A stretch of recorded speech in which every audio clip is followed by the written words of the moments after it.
Yo no creo que aquí el camino sea vacar a Pedro Castillo, porque no es constitucional. Muy buenas noches, soy Nicolás Lúcar, esto es Hablemos Claro, edición especial.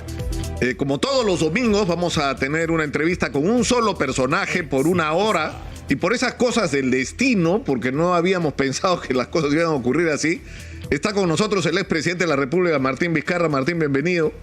Gracias, Nicolás, gracias por la invitación. Y ocurre en un momento que se parece mucho a lo que le pasó a Martín Vizcarra el año 2020, ¿o no?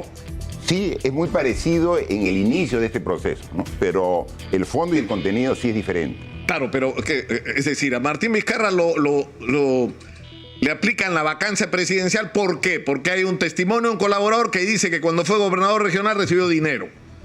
Y da detalles que supuestamente se supone que a nivel de la fiscalía estos detalles habrían sido corroborados con los empleados, de la persona que va a sacar el banco, el que le entrega, e incluso por una persona de confianza de Martín Vizcarra. ¿Cuál es la diferencia? Porque acá está Karelyn López, ¿no? Ya.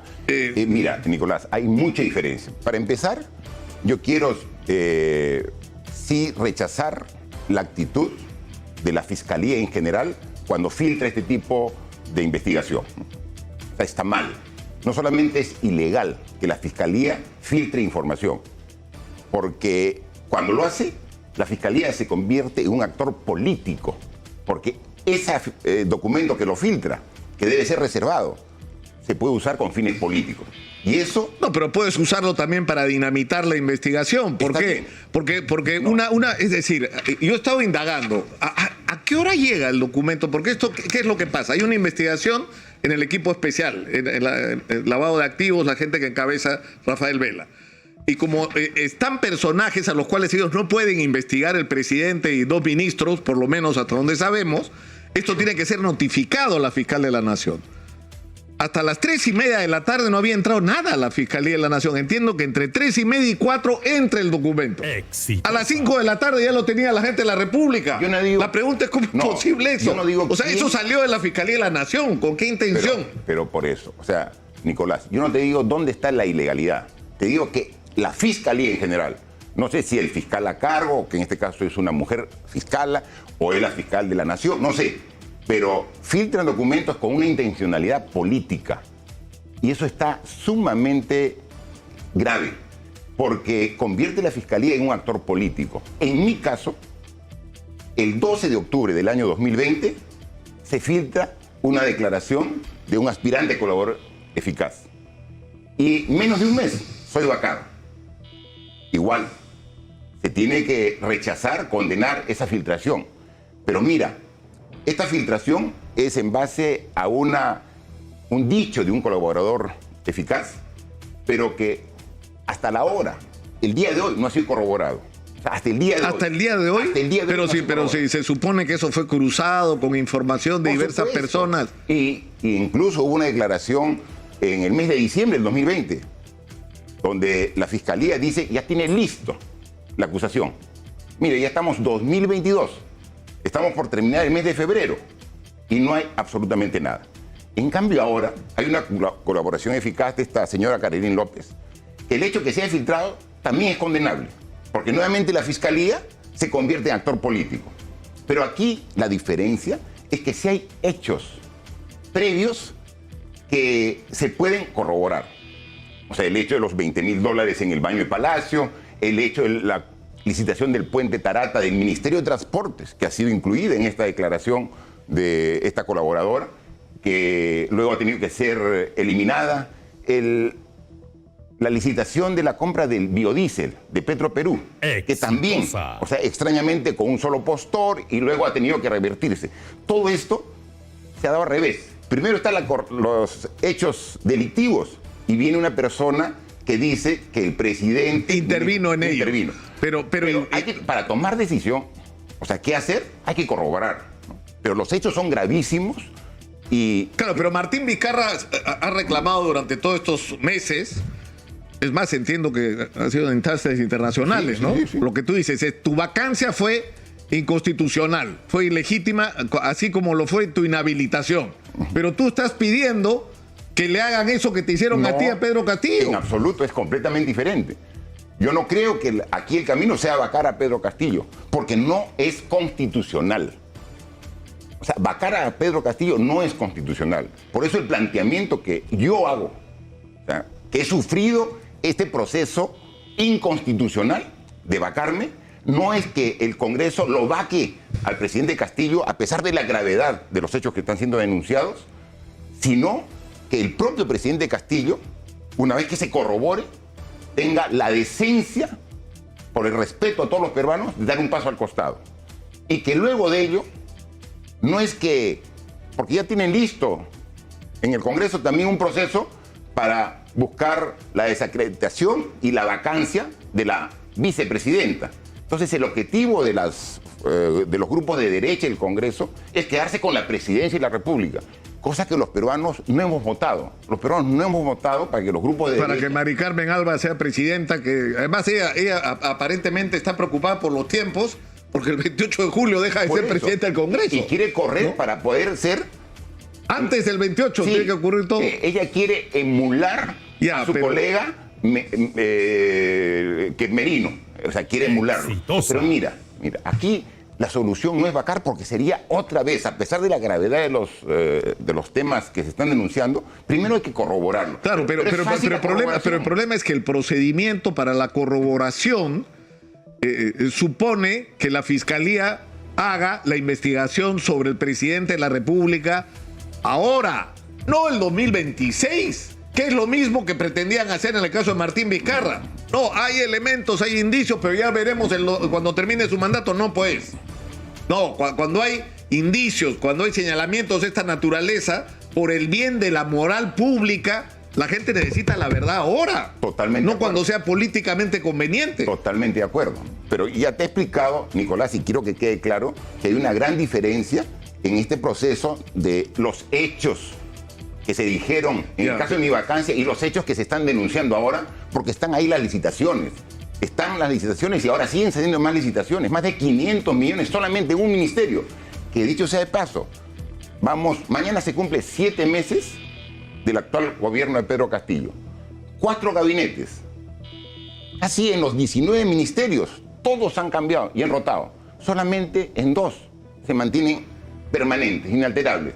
Ministerio de Transportes y Ministerio de Vivienda, ¿no? Y justo en esos ministerios es donde están las licitaciones direccionadas. Por eso que se corrobore, se puede ver y verificar. Y entonces, una vez que quede claro y demostrado que el presidente Castillo no solamente es culpable, como él ya lo ha reconocido, de su ineptitud del cargo, para el cargo. Ya lo dijo, sí, no he sido preparado para el cargo, no sé ser presidente, estoy aprendiendo, ya lo ha dicho. Pero si le sumamos a esto actos de corrupción, él pierde legitimidad. Ella no va a poder ir, claro, por eso, a las regiones, no va a poder. Pero digamos, pero eso, ¿de qué depende? De que haya una investigación en la Fiscalía que acredite, digamos, si no la certeza, la existencia de indicios lo suficientemente razonables y confiables como para considerar que podría haber una responsabilidad. En ese momento ya no es una discusión, por lo menos desde mi modesto punto de vista, constitucional. Es una discusión de ética y de moral. Es decir, es un momento en que no importa lo que diga la ley, acá lo que estamos hablando es de la legitimidad, ¿no es cierto? Pero entonces, ¿qué debería pasar? Según Martín Vizcarra, ¿qué debería pasar? ¿Qué debería pasar? Ante la demostración de los actos de corrupción del gobierno que llegan hasta el presidente de la República, pierde legitimidad. Ya no puede gobernar. Un país tan complejo como el nuestro, con tantas necesidades, necesita un líder, que es el presidente, que tenga respaldo de la población. Antes de conocer estos hechos, ya el presidente Castillo era desaprobado por el 70% de la población. Seguramente saldrán algunas encuestas. Yo estoy seguro que estará el 80% ahora, o más. Con este escándalo seguramente ha subido. Entonces, no sé si alcance al Congreso, porque el Congreso, según la encuesta del Instituto de Estudios Peruanos, anda en 82% de desaprobación. Digo, ahí va, exactamente, hacia allá iba. Entonces no hay legitimidad del presidente para gobernar. Entonces no puede hacerlo. Entonces la solución es que tiene que salir de esa responsabilidad, de ese mandato. Pero la solución no es que el Congreso ponga en reemplazo No, del presidente Castillo. pero si la Constitución dice que si el presidente renunciara, es decir, si el presidente Castillo le hace caso a Martín Vizcarra no, tiene que ser mirándose al espejo, dice Pedro, por el bien del país renuncia. Entonces él renuncia. La que entra es Dina Boluarte, no es Mari Carmen Alba. O sea, eso es lo que dice la Constitución. Pero ya hay todo un proceso, así como están 6, 7 meses el Congreso en un objetivo de vacar al presidente Castillo, también ha iniciado simultáneamente el proceso para vacar a la vicepresidente Dina Boluarte. O sea, ella tiene todo un expediente en el Congreso de Dina Boluarte. Lo que debe quedar claro es que el objetivo es que las fuerzas de derecha, el Congreso, hacerse de la presidencia de la República. O sea, entrar a Palacio de Gobierno, el fujimorismo y sus grupos de derecha aliados, entrar no por la puerta, sino entrar por la ventana a Palacio de Gobierno. Y eso no lo vamos a permitir los peruanos, de ninguna manera. Entonces, si realmente... Ahora, ¿cómo sabe Martín Vizcarra que ese es el sentimiento de los peruanos? ¿Por la visita al Cusco que ha hecho este fin de semana? Por la visita al Cusco, que he hecho viernes, sábado y domingo, pero están las encuestas. O sea, las encuestas son medios técnicos que tratan de evaluar el sentimiento de la población. Yo le aseguro que ahora más del 80% de los peruanos quieren un cambio en el gobierno, pero no solamente en el gobierno. O sea, si solamente el esfuerzo que están ahora, mañana han adelantado la reunión de portavoces del Congreso. ¿Cuál es el objetivo? Es decir, ¿cómo aceleramos? Bueno, si la vacancia tiene problemas, vamos a usar otro artículo de la Constitución para hacerle por traición a la patria, o si no. No, esa no es la solución. Porque si lo sacan a Castillo y sacan a Dina Boluarte y ponen o a Mari Carmen Alba o al señor Montoya o a cualquiera que represente ese grupo, no va a durar tampoco 6 días como duró el que dio el golpe de Estado Manuel Merino. En consecuencia, si piensan realmente el Perú, lo que necesitamos es un nuevo comienzo. El Perú, sí, lamentablemente, tan solo 7 meses, pero necesita un nuevo comienzo, vislumbrar que ante toda esta incertidumbre puede haber una luz al final del túnel. Pero antes de ir a eso, Karelyn López. ¿Karelyn López conocía a Martín Vizcarra? No. ¿Y por qué la secretaria, esta chica Karen, dice que... ¿Lo conocía a Karen? Sí. Es fácil. Bueno, trabajaba años. Yo estoy seguro que en esta investigación van a salir muchas sorpresas.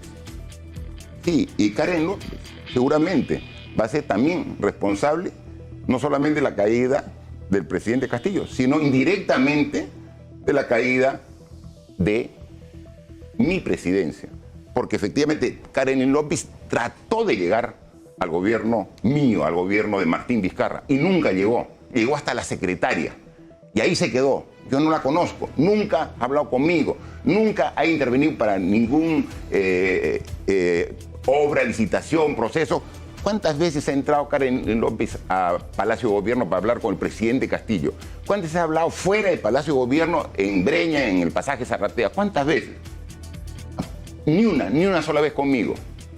Pero sí intervino después, cuando no pudo lograr su objetivo, a sabotear desde dentro a través de la secretaria y algún funcionario más. Entonces, eso yo estoy seguro que va a salir en la investigación. Es decir, ¿estás seguro de que Karelyn López fue parte de esta operación? Porque eso es algo que se ha dicho, que esta chica Karen no actuó sola. Actuó con, no es cierto, toda la operación de grabar, porque... digamos, no quiero calificar en este momento porque quiero llevar con la mayor cordialidad posible esta entrevista, pero digamos, la discusión no era solamente que había una investigación que tenía que ver con el nombramiento o no de Richard Swing, sino con la manera como se había conducido el despacho presidencial encabezado por el propio presidente con respecto al manejo de esta investigación, cómo neutralizar esa investigación. Y lo que hace Karen es grabar, pero no graba sola. ¿Graba con qué? ¿Con ayuda de Karelyn López? Claro, no, o sea, no graba con un celular, graba con un dispositivo, o sea, electrónico, moderno. Al final está ya en las investigaciones, que estuvo en coordinaciones muy estrechas, Karen, con el congresista de ese entonces, Edgar Alarcón, presidente de la Comisión de Fiscalización. Había reuniones permanentes y en esas reuniones también estaba Karelyn López, ¿no? O sea, precisamente por su incomodidad y malestar de no poder llegar al gobierno para hacer lo que está haciendo ahora. Por eso es completamente diferente, ¿no? Entonces sí. Es decir, que si cae Pedro Castillo sería el segundo presidente en la lista. Es la gran vacadora, Karelyn López. Para que vean cómo puede la política en nuestro país ser manipulada por intereses subalternos. En este caso, el interés subalterno es del presidente de la República, Pedro Castillo, sus ministros, algunas empresas que quieren tener licitaciones de manera ilícita. Es un interés subalterno que va a llevar a la caída de este gobierno. Sin embargo, en el caso de mi presidencia, los intereses subalternos eran las personas, las empresas, los partidos políticos que se sentían afectados por las decisiones que nosotros tomamos en el gobierno. Entonces dijeron, hay que sacarlo a Vizcarra. O sea, Vizcarra en la presidencia nos genera daño, hay que sacarlo.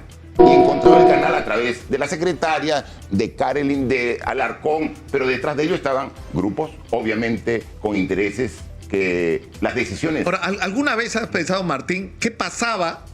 Porque si tú dices, mi vacancia fue inconstitucional. Conclusión, yo no acepto esa vacancia y me quedo sentado en Palacio de Gobierno y si quieren sacarme, que vengan a sacarme. ¿Alguna vez te pasó por la cabeza eso? ¿Qué hubiera ocurrido si Martín Vizcarra se atrinchera en Palacio de Gobierno y se niega a salir en esos días? Miren, en ese momento recuerden, y pueden revisar los periódicos, yo tenía en ese momento un alto nivel de aprobación de la población. Un alto nivel de aprobación.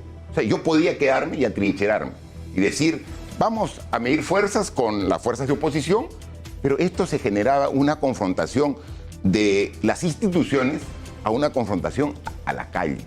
Y yo estoy seguro que no hubieran habido 2 muertos, que hasta ahora no se castiga a los culpables, Inti y Brian, ¿no?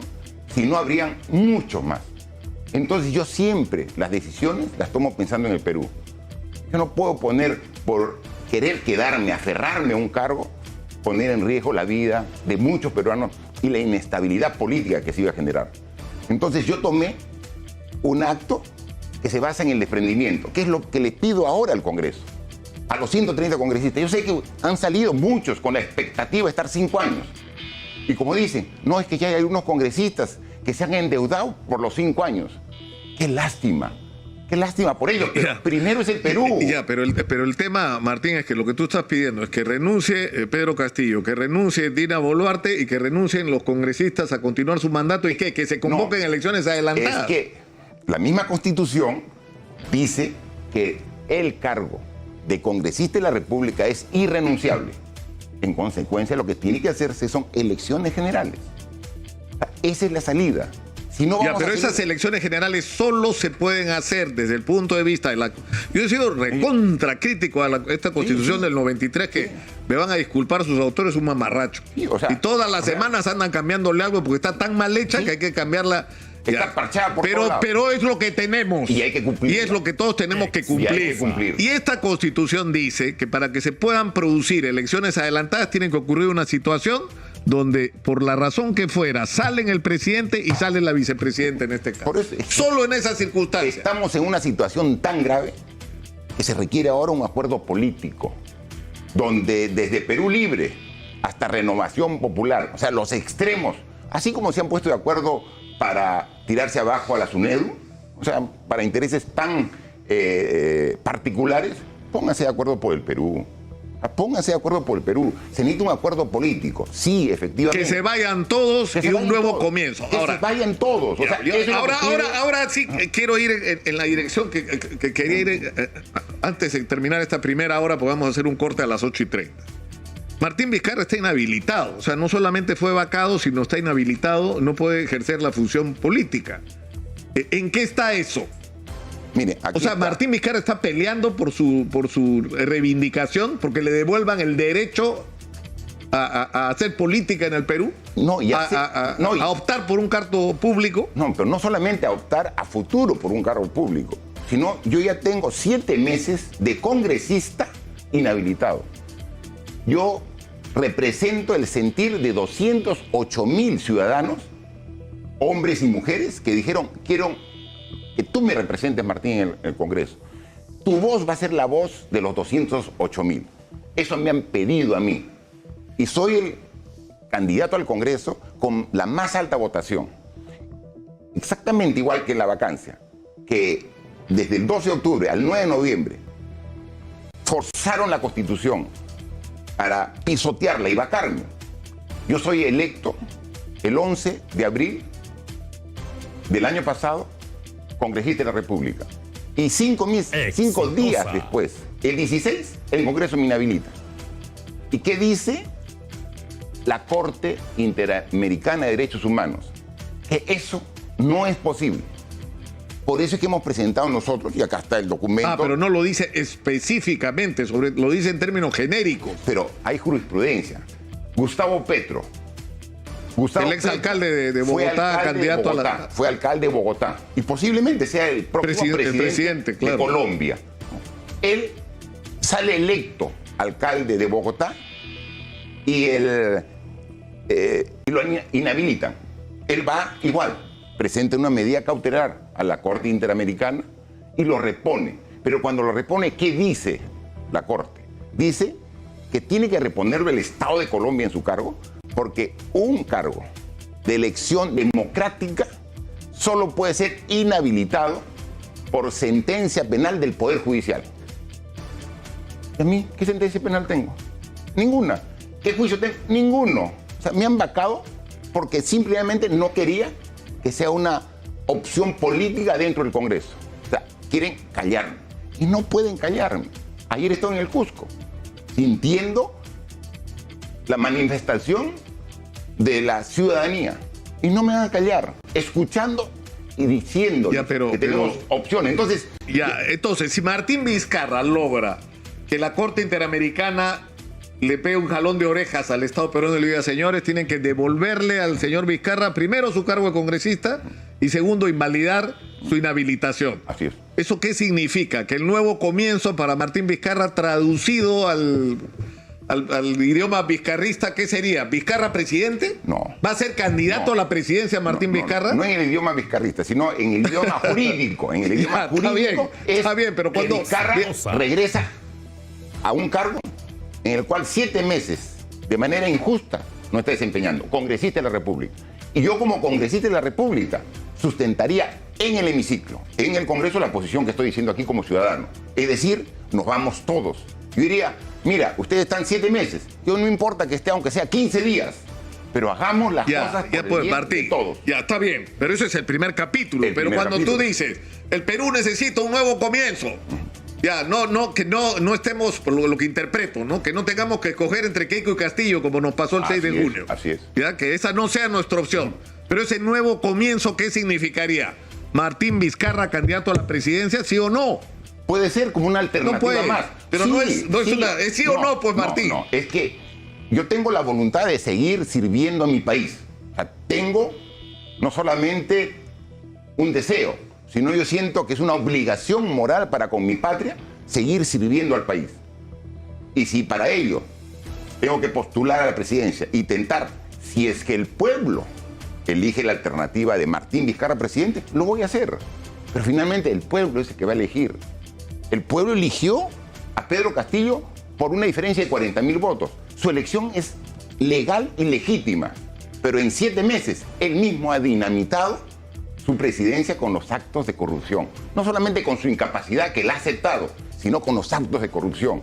Entonces no podemos. Vamos a vivir 4 años y medio más en esta situación. Por favor. Entonces hay que salir de esta incertidumbre, de esta desesperanza. Pero no solamente alcanza la desconfianza, la desazón de los peruanos al gobierno, sino también al Congreso. Esa es la salida. Nos vamos, si estoy de congresista como corresponde, todos. O sea, ¿estás seguro que vas a ganar en este tema? Por supuesto, hay jurisprudencia al respecto. O sea, ha ocurrido con el alcalde de Bogotá, que va a ser muy posiblemente el presidente, según las encuestas, el presidente de Colombia, ¿no? Claro. Entonces, lo propio, nosotros hemos presentado recién el 15 de febrero, hace 2 semanas, hemos presentado nuestra demanda. El recurso, la demanda cautelar. ¿Y por qué le hemos presentado recién? Porque estos más de 6 meses hemos tratado de que avance el proceso del amparo que hemos presentado ante el Poder Judicial aquí en el Perú. Pero hay una realmente indiferencia por encontrar justicia en nuestra situación que nos da la salida y los argumentos para ir a la justicia supranacional, que es la Corte Interamericana de Derechos Humanos, que también una sentencia se tiene que respetar de manera obligatoria por parte del Perú. Entonces, hablemos claro, edición especial. Estamos con el expresidente de la República, Martín Vizcarra, que acaba de anunciar que de ganar el recurso de amparo que ha presentado ante la Corte Interamericana de Derechos Humanos, que lo restituiría como congresista, va a pedir no solamente que el Congreso se adelante en las elecciones y se convoque, es decir, que se vayan todos, sino que él mismo sería candidato a la presidencia en elecciones que serían probablemente, no sé, este año o el próximo. Pero, Nicolás, o sea, lo que estoy diciendo es que tengo la predisposición a servir a mi país desde donde me dé las posibilidades. Ahora, soy un congresista que no puede asumir el cargo por culpa del anterior Congreso.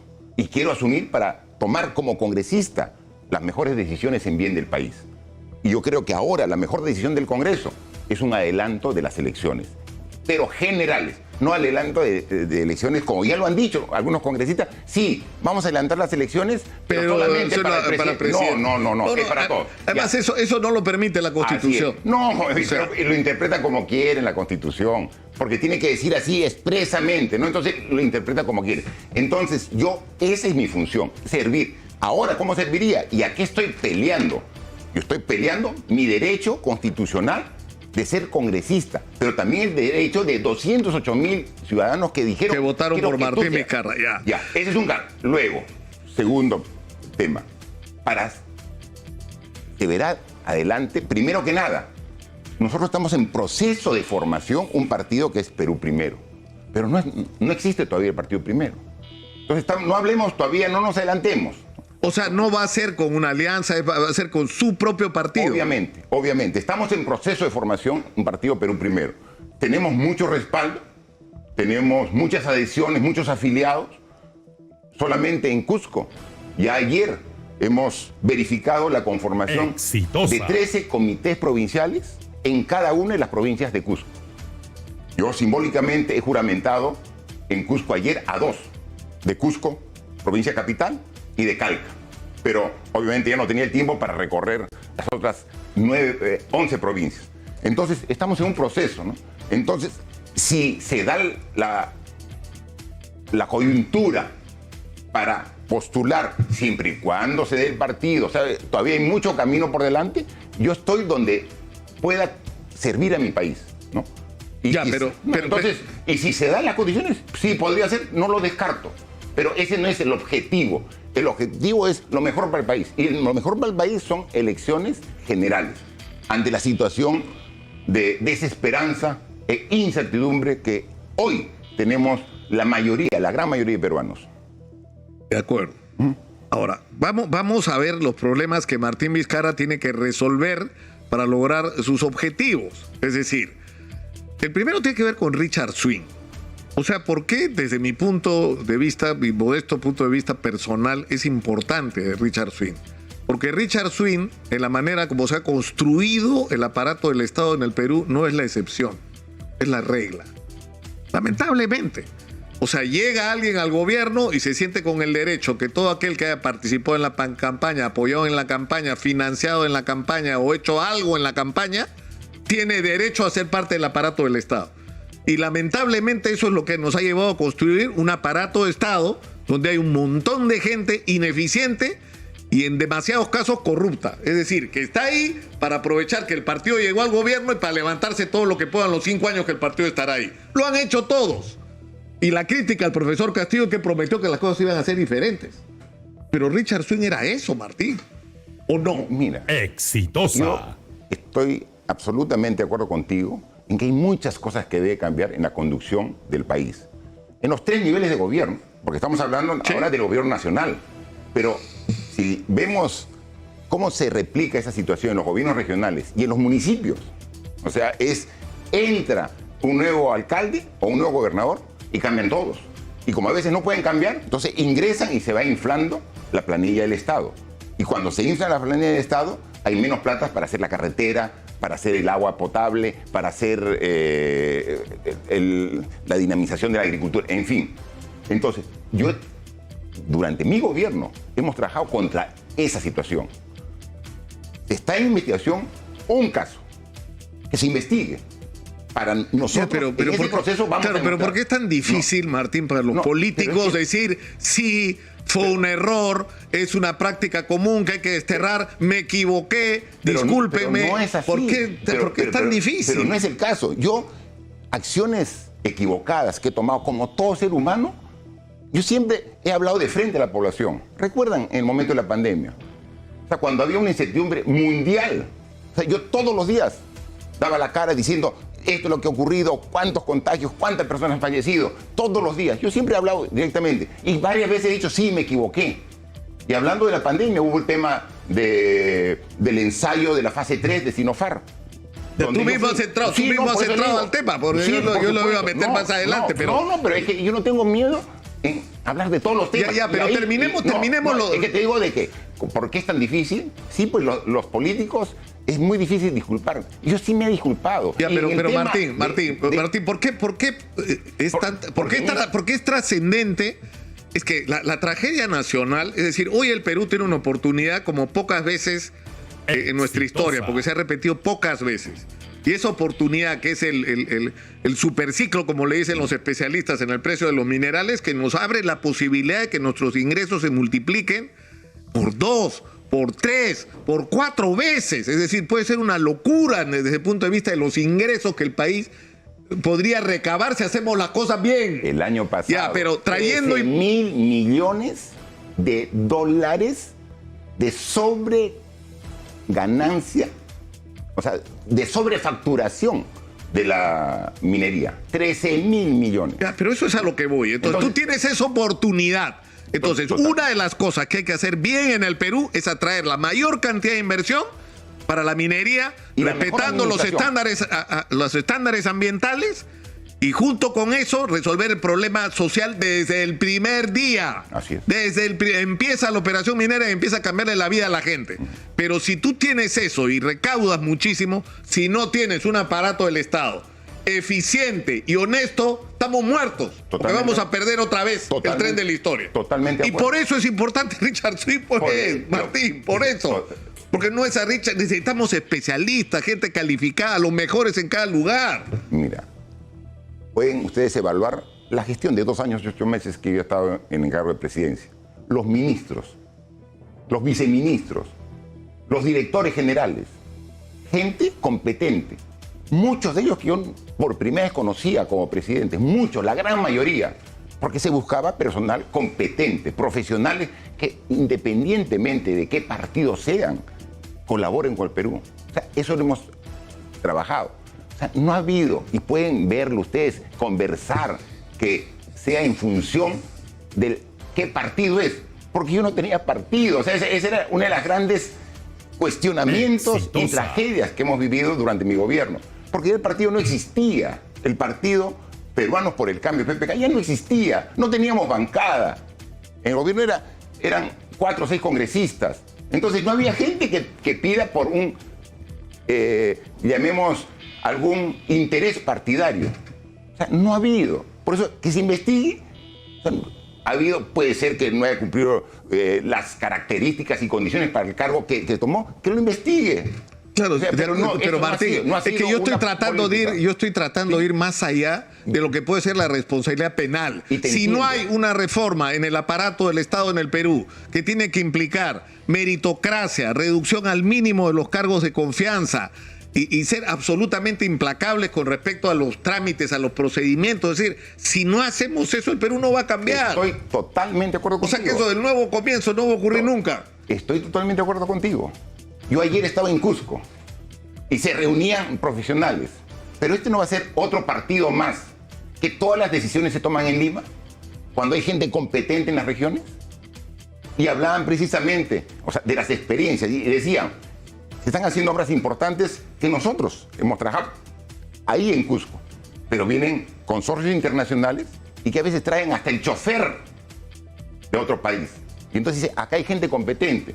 Sí hay gente competente, pero tiene que verse la administración con otra cara y se tiene que modernizar el sector público. Estoy totalmente de acuerdo contigo. O sea, estoy totalmente que tiene que buscarse la eficiencia, porque si no, los grandes ingresos que tiene el Perú en determinadas oportunidades no se gasta con eficiencia. Y entonces siguen habiendo las brechas sociales que tenemos. Estoy totalmente de acuerdo. Y ahora vamos al tema de la pandemia. ¿Tú no crees que te equivocaste, que le debes una disculpa al Perú por la manera como manejaste la pandemia? O sea, nos lanzamos a un aislamiento total, llegamos tarde al tema de las vacunas y se nos dieron cifras que no eran reales, Martín. Había muerto muchísimo más gente en el Perú de lo que eran las cifras oficiales. Dime, ¿qué país en el mundo no hizo aislamiento? Dime, ¿qué país en el mundo no ha hecho aislamiento? O sea, al final, esta pandemia era una incógnita para los científicos, era una incógnita para los funcionarios de salud que la manejaban, una incógnita para la misma Organización Mundial de la Salud. O sea, lo primero que se trató de hacer a nivel mundial es tratar de evitar que el virus se propague de manera intensa. Y la propagación se da con la movilidad, en la medida que la persona que porte el virus camine y lo vaya transmitiendo. En todo el mundo se restringió la movilización y se hizo este tipo de decisiones. O sea, lo hemos hecho exactamente en función de lo que se requería. Segundo. Ahí te puedo dar razón. Segundo, o sea, la cosa hubiera sido mucho peor si no se producía el aislamiento. Ahora, el precio que tuvimos que pagar en términos económicos y sociales, o sea, lo que nos produjo el aislamiento es mostrar la cruda realidad del Perú. Por eso. Porque tú no le puedes decir a la gente, lávate las manos cuando tienes el 30% de la población casi que no tiene acceso a agua de manera constante. Primer tema, me das la razón de que era necesario el aislamiento, que me comenzaste a criticar. ¿Por qué aislaste? Hoy todo el mundo aisló. No, te digo, el aislamiento por sí solo no era una solución. Entonces, sigamos viendo. Era necesario el aislamiento para que el virus no se dispare en el contagio. Segundo, ahora tú tienes que, a los que se contagien, tienes que atenderlo. Teníamos, ¿sabes cuántas? 100 camas UCI disponibles en todo el Perú. 100 camas UCI. Yo hablé, porque yo hablaba con mis homólogos. Exitosa. Hablé con el presidente de Colombia, Iván Duque. Y le digo, oye, qué problema tan difícil esto de la pandemia. ¿Cuántas camas UCI tienes? Sí, tenemos un tremendo problema, porque solamente tenemos aquí en Colombia 3.000 camas UCI. O sea, ¿puedes ver la diferencia? Y nosotros en 6 meses ya teníamos 1.500 camas UCI. En 6 meses. O sea, todo el esfuerzo que hicimos. Pasamos de tener 1.500 camas hospitalarias, o sea, no para los graves, sino para... Sí, claro. A tener 15.000 camas hospitalarias. O sea, eso hemos hecho. Tratamiento. En función de los expertos se comenzó a adquirir el tratamiento que quería. Ahora se sabe que ningún tratamiento, o sea, es realmente que tiene que dar. Entonces es muy fácil ser general después de la guerra. Qué fácil ahora, después de 2 años, decir, ¿y por qué no hiciste tal cosa? ¿Y por qué no hablaste en ese momento? O sea, todo el mundo, los expertos de ahora, estaban... Bueno, yo sí hablaba todos los días. Todos los días. Yo también hablaba todos los días. O sea, y tenía la responsabilidad de enfrentar la situación y lo hacía. Y ahí hemos estado todos los días. Yo todos los días hablaba y estaba en el norte, en el sur, en la selva. He estado ahí, en los hospitales. He estado con los enfermos. Yo estaba ahí con los familiares. Sí, también, juntos. En el duelo por la gente que fallecía. Todos hemos estado. Y eso la gente reconoce. O sea, el esfuerzo que hemos puesto. Sí, pues, pero no. Pocos países tienen una situación tan precaria en la salud. Pues no se acuerdan que veíamos por televisión cómo estaba Italia, cómo estaba España, totalmente desbordado por la pandemia. Italia, España, países del primer mundo. Es verdad, o sea, ¿cómo estaba? Con sistemas de salud muchísimo mejores largamente que el nuestro. Estaban ahora con colas, y sin embargo nosotros aquí haciendo todo el esfuerzo. Y ahora es muy fácil decir, ¿y por qué no hiciste tal cosa? Claro, 2 años después, todo el mundo tiene las soluciones cuando ya pasaste todo el proceso. Entonces se hizo todo el esfuerzo. Lo que nunca se entendió, Martín, es por qué, si todos los científicos, los especialistas, el equipo de la gente del Comando Vacuna decían hay que comprar la Pfizer, son los que más ha avanzado. El precio comparativamente incluso Yo he tenido acceso a los contratos de Pfizer, a los contratos originales incluso, hasta los borradores. Martín, en agosto estaban los contratos. En septiembre había ya una versión final definitiva del contrato. ¿Por qué no se firmaron esos contratos? Hubiéramos tenido la vacuna antes que Chile. No había precio por la vacuna. El precio la pone el laboratorio cuando la vacuna es aprobada por la Organización Mundial de la Salud. En ese momento. Y la primera vacuna que fue aprobada fue Pfizer a fines de noviembre. A mí me vacaron el 9 de noviembre. Y teníamos los precontratos de por lo menos 6 laboratorios listos para que inmediatamente se apruebe. Por eso es que las vacunas, se dice, han llegado tarde a Perú. Ya, pero tus críticos dicen que lo que faltó fue audacia, fue poner la mano antes de decir, no importa cuánto cueste, yo te pongo acá el dinero que haya que poner. ¿Cuánto tengo que poner para ser yo el primero en la lista? Ya, has hablado de Chile. ¿Desde cuándo se empezó a vacunar en Chile? ¿Desde cuándo empezó a vacunarse en Chile? Enero, creo, diciembre. Enero. A mediados de enero.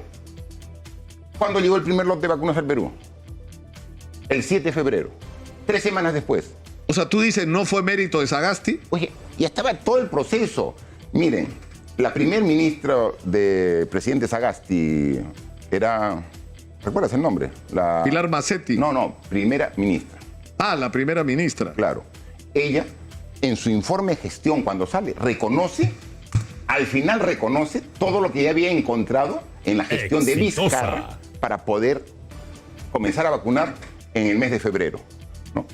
Y entonces, ha habido un desfase con Chile de 3 semanas. En enero comenzaron a vacunar en Chile y en febrero aquí. Al igual que la mayoría de países de la región. Si ves ahora, el porcentaje de vacunación es similar. ¿Y qué pasó en noviembre? En plena pandemia, tuvimos 3 presidentes del Perú. Martín Vizcarra, Manuel Merino y Francisco Sagasti. En un mes. Eso es lo que generó los desfases. ¿Por qué, Martín, y por qué no puedes hablar claro del tema de tu vacunación? O sea, ¿por qué no puedes decir, vinieron los chinos, hicimos un trato para que se haga acá parte de la experimentación, era una vacuna experimental, no era segura, pero yo era el presidente de la República, estaba expuesto todos los días, yo tenía que protegerme y si eso me ayudaba a protegerme, entonces me vacuné. A la gente, a algunos le puede parecer mal o bien, pero es lo que pasó, pero tú dices que no. Tú dijiste primero que eras voluntario. No, pero es que tú al inicio me dijiste, ¿por qué le cuesta a los políticos reconocer cuando comete un error? Yo soy el que puso aquí en esta entrevista el tema de la vacunación. Porque sobre este tema, las veces que hemos hablado, me he disculpado con la población. O sea, no es que lo hago aquí. Y lo puedo volver a decir. Sí, fue un error mío que lo acepto, no haber informado a la población el mismo día que recibí esa vacuna en fase experimental. Fue un error. Y por eso pido disculpas. Porque era parte de un proceso que recién en noviembre nosotros pensábamos, obviamente, dentro de un proceso hacerlo público. Pero nadie calculaba que a los 10 días de haber recibido esa dosis de la fase 3 experimental me iban a vacar. Pero claro, uno tiene que ser, no es decir, el próximo mes lo digo, en ese mismo día fue un error y lo he admitido. Y he pedido disculpas por eso porque el presidente tiene que mostrar así transparencia en todos sus actos. Y si este acto generó alguna duda, una desconfianza, está mal y pido perdón. O sea, lo he dicho así con total sinceridad y lo vuelvo a decir ahora. Pero esto fue cuando la curva de la primera ola ya estaba abajo, ya estábamos estabilizados. O sea, no es que mira que en primera ola cuando estaba el pico de fallecidos y de contagios, yo me movilizaba. Pero y el tema de las cifras, ¿por qué ese abismo? ¿Por qué ahora resulta que ha habido más de 200.000 muertos en el Perú y no los números que nos daban? Nosotros hemos actualizado la cifra. Hubo un momento cuando las cifras estaban alrededor de 15.000 fallecidos que justo se hace, a través de los expertos, se hace habían en los reportes de personas fallecidas, habían personas que decían sospecha de COVID. Entonces nosotros dijimos, mira, si es sospecha de COVID, tienes que ponerlo ya dentro de la contabilidad de personas que han fallecido por COVID. Y entonces nosotros, cuando hemos dado el salto donde se sinceró. Porque dijimos, nosotros hemos durante nuestra gestión, y entonces llegamos a la primera ola. La segunda ola, que siempre ocurre en tipo de estas pandemias, debió ser, así como la primera ola es como el rebote de una pelota. Tú sueltas la pelota y da un bote. El segundo bote de la pelota es menor. El tercero es más chico y más chico. Eso es normal en este. ¿Qué ocurrió en el país? Que nosotros hemos tenido una ola y la segunda ola ha sido más alta. ¿Y por qué? Precisamente porque se dio el proceso de vacancia y se generó esa inestabilidad en todo el mes de noviembre. Y se descuidó el trabajo que estábamos haciendo y entonces regresó el virus con mucho mayor fuerza. Y por eso la segunda ola en enero y febrero del año pasado fue mucho más dura con el país, con los ciudadanos, que la propia ola, la primera ola que nosotros tuvimos que enfrentar. Ahora tú, para regresar al tema político, porque estoy viendo que nos quedan solamente 8 minutos por delante. Tú no tienes, Martín, o sea, tú no crees que la salida sea bajo la forma que fuera, que el presidente, que quien asuma la presidencia de la República sea Dina Boluarte. ¿Tú crees que eso no es una solución? Que no hay posibilidad de que alrededor de Dina Boluarte se constituya un gobierno de centro izquierda que haga las cosas que hay que hacer en el Perú, que son tan obvias, además, ¿no? Ya, yo te digo lo que yo creo, los pasos que se debe dar, ¿no? Primero, hay ahora un listado de hechos de corrupción, así, definidos por esta declaración, que no debió ser pública y que eso debe merecer un castigo a la instancia de la Fiscalía que filtró esta información con un propósito político, ¿no? Entonces, hay que ver eso. Esto se va a corroborar. Yo estoy seguro que rápidamente se puede corroborar. Y al corroborarse, el presidente Castillo pierde legitimidad. El proceso penal de investigación puede durar 1 o 2 años, sí, pero pierde legitimidad cuando se determine de que efectivamente es culpable de hechos de corrupción en su gobierno, pero con su complicidad, que ese es el gran problema. Ya, entonces ya pierde legitimidad, no puede conducir, ya no tiene liderazgo para hacer. Entonces, ¿cómo va a mandar si ya no le van a hacer caso? Ahí lo que yo considero que lo que debería hacer, como un acto de nobleza y de respeto a los peruanos, renunciar el presidente Castillo. Claro, pero, y ahí asumir Dina Boluarte. Por eso digo, ahí quien corresponde debe asumir Dina Boluarte. Pero Dina Boluarte está demostrado que no va a poder porque el partido que soporta al presidente Castillo, de ahí vienen los problemas. Pero tú le estás pidiendo a Dina Boluarte que no haga lo que tú hiciste cuando salió Pedro Pablo Kuczynski. Cuando yo asumo la presidencia, ante la renuncia del presidente Kuczynski, el Congreso en su conjunto manifiesta un apoyo a mi gestión de presidente. Actualmente, el actual Congreso está confrontado con el presidente y con la vicepresidenta. O sea, vamos a seguir en esta situación. O sea, lo que va a ocurrir en 1, 2, 3 años, hagámoslos en 6, 8 meses, de manera ordenada. Entonces, tiene que asumir Dina Boluarte, porque no puede en ese proceso asumir Mari Carmen Alba la presidencia de la República. Eso de ninguna manera lo vamos a permitir en general, y me incluyo los peruanos. Entonces, tiene que asumir Dina Boluarte. O sea, tú lo que dices es que si desde el Congreso de la República se vaca Castillo, se vaca Dina Boluarte y se eleva al poder a Mari Carmen Alba, lo que va a hacer es que va a reventar la calle. Repetimos el camino de Merino. O sea, ¿eso es lo que queremos? O sea, ¿eso es lo que queremos los peruanos? O sea, ¿no aprendemos de nuestros propios errores? Entonces, la población es consciente de que el gobierno no representa sus expectativas y en consecuencia dice debe haber un cambio. Pero con mayor razón dice que debe haber un cambio también en el Congreso. porque ha visto de que ha retrocedido en la reforma de salud, en la reforma de educación con SUNEDU, les da la reforma de transportes, permite, amplía el plazo para el transporte informal, les ha ampliado el plazo a la minería informal, donde se sigue la contaminación y depredando nuestro medio ambiente, la selva. Entonces, el Congreso está actuando exactamente igual que el gobierno, priorizando intereses propios, particulares, y no los intereses de todos los peruanos. Y eso los peruanos lo sienten, y por eso la desaprobación tanto del presidente Castillo como también del... Pero el problema que hay, Martín, es que si no se produce una renovación de la clase política, es decir, no solamente necesitamos una transformación del aparato del Estado, sí, hacerlo eficiente y transparente, por lo tanto no corrupto, sino una transformación de la clase política. Un amigo empresario me decía hoy, el crecimiento de la agroindustria de exportación ha sido brutal en los últimos meses. A pesar de los políticos, me decía, a pesar de que el país está acuchillándose entre los políticos, nosotros estamos trabajando para hacer que este país crezca y la gente tenga oportunidades. Sí, ojalá que los políticos nos permitieran hacer más de lo que hacemos, me decía. Sí, totalmente de acuerdo. Entonces necesitamos un cambio de la clase política. Pero mira, nosotros en el gobierno presentamos una reforma del sistema político. Y entre, por ejemplo, algunas cosas dijimos que los partidos pongan precandidatos y que sean los afiliados del partido los que elijan, para que no sea que el dueño, el jefe del partido, la cúpula, nos imponga estos candidatos que finalmente tenemos que escoger entre el mal menor. ¿Qué ha hecho el Congreso actual?